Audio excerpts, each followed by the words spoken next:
एक तरफ दुनिया भर में ट्रंप की बुराई हो रही है तो दूसरी ओर ट्रंप और नेतन्याहू की दोस्ती सात आसमान छू रही है। दुनिया भर के लोगों की नाफिक्र करके ट्रंप ने उस देश से हाथ मिला लिया जो कल तक पूरे विश्व को तबाही का मंजर दिखा रहा था। जी हां, इस समय जिस प्रधानमंत्री के साथ ट्रंप के रिश्ते टाइट हो रहे हैं वो कोई और नहीं बल्कि हिजबुल्लाह हमास का नक्शा बदलने वाला इजरायली है, जहां के प्रधानमंत्री के साथ इस समय ट्रंप के मजबूत रिश्ते कायम हो रहे हैं। भारत के लिए खुशखबरी है कि नेतन्याहू ट्रंप के करीब जा रहे हैं, वहीं अमेरिका को इससे घाटा होने वाला है क्योंकि मिडिल ईस्ट में जो भी खाड़ी देश हैं अब वो सभी ट्रंप के खिलाफ खड़े हो गए। अब ऐसा क्यों हुआ जानते हैं आगे, क्योंकि आज की न्यूज बहुत ही कमाल की है। अब ट्रंप के जीतने के बाद ही ट्रंप सरकार ने इजरायली पीएम नेतन्याहू को न्योता भेज दिया कि भैया आओ हमारे देश में व्हाइट हाउस में मिलकर बात करते हैं, गाजा का क्या करना है। ये न्योता जैसे ही पहुंचा नेतन्याहू दौड़े चले आए।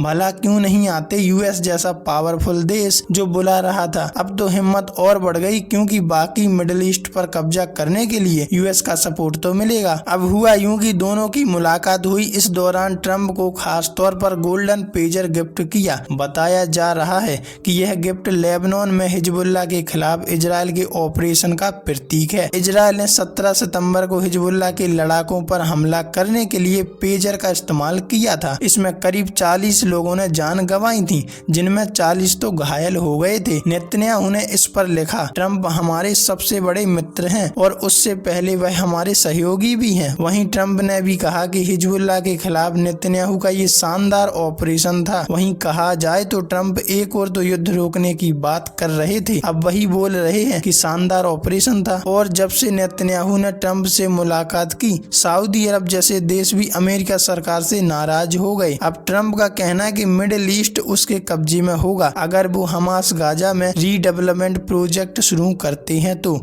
जहां भारी तबाही हुई थी।